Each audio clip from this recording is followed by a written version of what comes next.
Hello students, this is Dinesh Kumar Yadav. और देखिए last के वीडियो में हमने डिस्कस किया था एक्सेलरेशन, वेलोसिटी और स्पीड्स को। इस वीडियो में हम पढ़ने वाले हैं ग्राफ्स को। सो देखिए position time graph for uniform motion.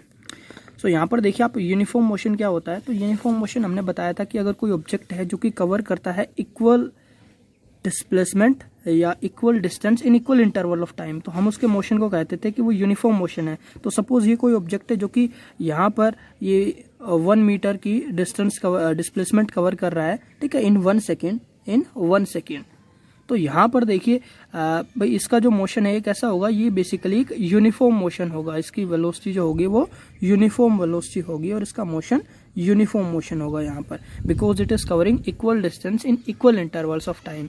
और यदि आप इसका ग्राफ बनाना चाहोगे, ठीक है, तो अगर आप इसकी जो पोजीशन है डिस्प्लेसमेंट और टाइम के बीच का अगर ग्राफ बनाना चाहोगे, ठीक है, तो वो जो ग्राफ है वो कैसा आएगा। तो वो ग्राफ देखिए यहाँ पर जो है वो बेसिकली एक स्ट्रेट लाइन ग्राफ आएगा। अगर यहाँ पर आप शुरू करते हो 0 सेकेंड, 1 सेकेंड, 2 सेकेंड, 3, 4, 5, ठीक है, सो 1, 2, 3, 4, 5 सेकेंड एंड 1, 2, 3, 4, 5 मीटर, तो यहाँ पर आप देखोगे कि इसका जो ग्राफ एक स्ट्रेट लाइन आएगा। तो यूनिफॉर्म मोशन का जो ग्राफ है वो हमेशा एक स्ट्रेट लाइन ग्राफ आता है यहाँ पर, ठीक है।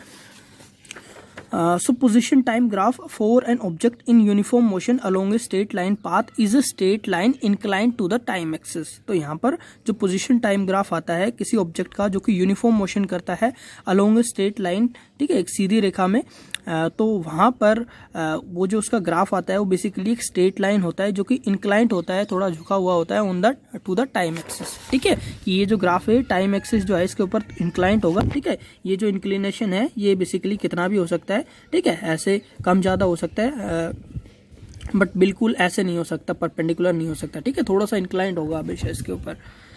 सो ये देखिए यहाँ पर अब हमने एक ग्राफ बनाया है। सो the y-axis represent the position and x-axis represent the time। सो देखिए यहाँ पर जो है कोई ऑब्जेक्ट था, उसने जब हमने ऑब्जर्व जब उसको करना शुरू किया, ठीक है, तो हमने टाइम 0 से उसको ऑब्जर्व करना शुरू किया और वो कुछ डिस्प्लेसमेंट पहले से ही कवर कर चुका है, ठीक है। एक्स नोड जो है वो है यहाँ पर डिस्प्लेसमेंट है जो कि वो पहले से ही कवर कर चुका है।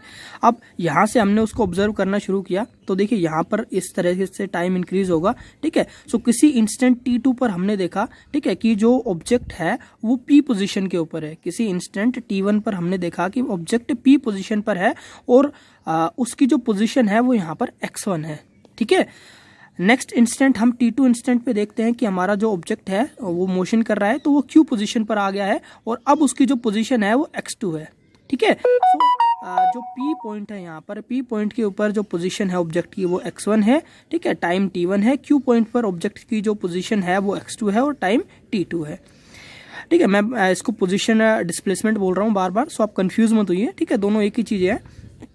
सो देखिए यहाँ पर अब अगर मैं बात करूँ यहाँ पर कि भाई x1 से x2 तक की ये जो इंटरवल है बेसिकली, ठीक है, यहाँ पर ये जो इंटरवल है, ठीक है, तो ये जो है ये कितनी डिस्प्लेसमेंट है। तो देखिए यहाँ ऑब्जेक्ट जो है इसने यहाँ पर कितनी डिस्प्लेसमेंट कवर करी है, यहाँ तक उसने x2 डिस्प्लेसमेंट कवर करी है, ठीक है, और यहाँ तक की ये जो डिस्प्लेसमेंट है ये x1 है। सो अगर इस x2 में से अगर मैं x2 को माइनस कर देता हूँ तो हमें ये इंटरवल यहाँ पर मिल जाता है। So this interval is x2 minus x1।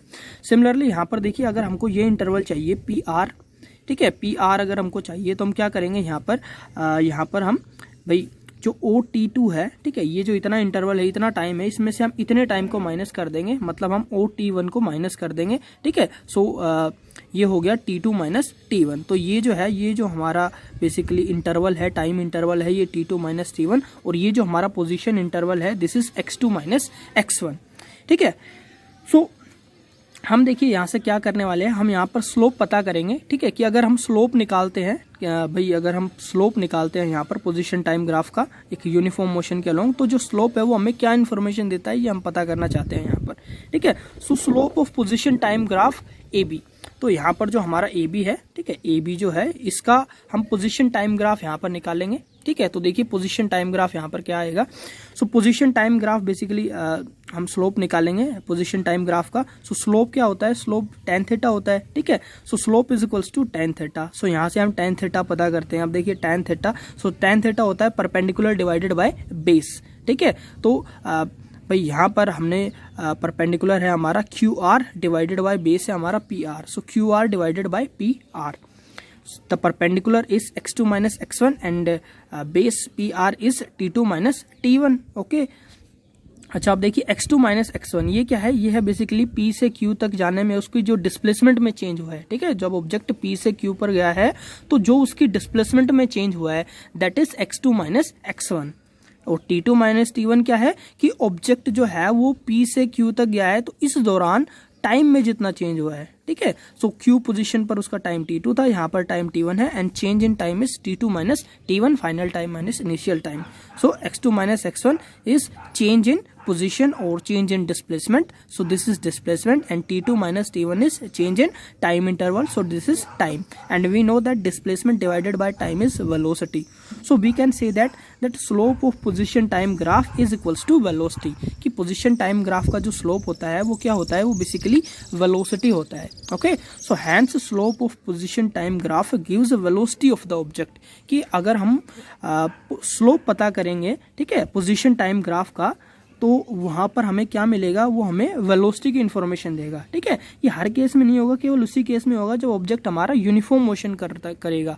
ठीक है, अगर यूनिफॉर्म मोशन है, अगर यूनिफॉर्म वेलोसिटी है, उस केस में अगर हम हमारे जो ग्राफ है अगर उसका स्लोप निकालते हैं तो वो हमें क्या इन्फॉर्मेशन देता है, वो हमें वेलोसिटी के बारे में जानकारी देता है। ओके, ठीक है, तो देखिए यहाँ पर इस तरीके से कि भाई ये जैसे कोई भी हमारा ये स्लोप है, ठीक है, तो यहाँ पर अगर आप ये एंगल निकाले तो थीटा, ठीक है, ये एंगल अगर आप निकाले तो ये जो है ये बेसिकली आपको क्या है, इन्फॉर्मेशन देगा। यहाँ पर अगर आप tan थीटा निकालोगे तो ये आपको इन्फॉर्मेशन देगा वेलोसिटी की।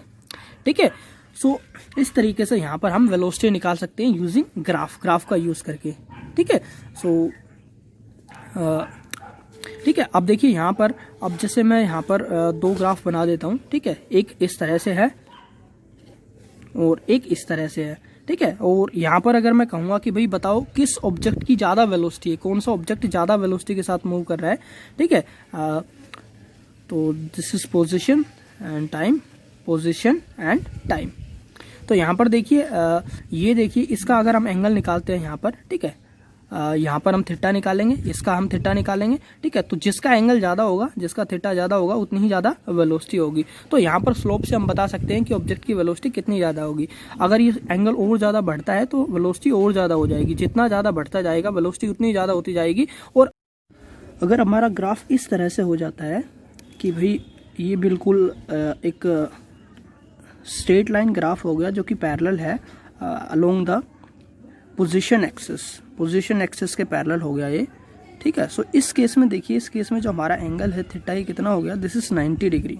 सो theta is 90 degree, it means अगर दोनों तरफ हम tan से मल्टीप्लाई करें so tan theta is equals to tan 90 degree. और tan थीटा क्या होता है, tan थीटा यहाँ पर होता है स्लोप है। ठीक है, और ये हमें वेलोसिटी बताता है। सो वेलोसिटी कितनी हो गई यहाँ पर, velocity is equals to tan 90 degree, that is infinite. Okay, so मतलब वेलोसिटी कितनी हो गई, वेलोसिटी यहाँ पर इनफाइनाइट वेलोसिटी हो गई। तो इसका मतलब ये है कि ये जो ग्राफ है ये क्या शो करता है, ये इनफाइनाइट वेलोसिटी को शो करता है यहाँ पर। ठीक है, और इनफाइनाइट वेलोसिटी को शो करता है, इसलिए ये जो ग्राफ है ये पॉसिबल नहीं है, क्योंकि कोई भी ऑब्जेक्ट है जिसका कुछ मास है उसकी वेलोसिटी इनफाइनाइट नहीं हो सकती। ठीक है, उसकी वेलोसिटी इनफाइनाइट नहीं हो सकती। सो यहाँ से हम ये कंक्लूजन लगा सकते हैं कि भाई जो स्लोप होता है, slope of position time graph gives the velocity of the object, कि पोजीशन टाइम ग्राफ का जो स्लोप है वो हमेशा हमें वेलोसिटी के बारे में जानकारी देता है। जब भी आप tan थीटा निकालोगे आपको वहाँ पर स्लोप के अंदर बेसिकली ग्राफ के अंदर आपको वेलोसिटी मिल जाएगी। Okay, so this is all about it and thank you for watching this video.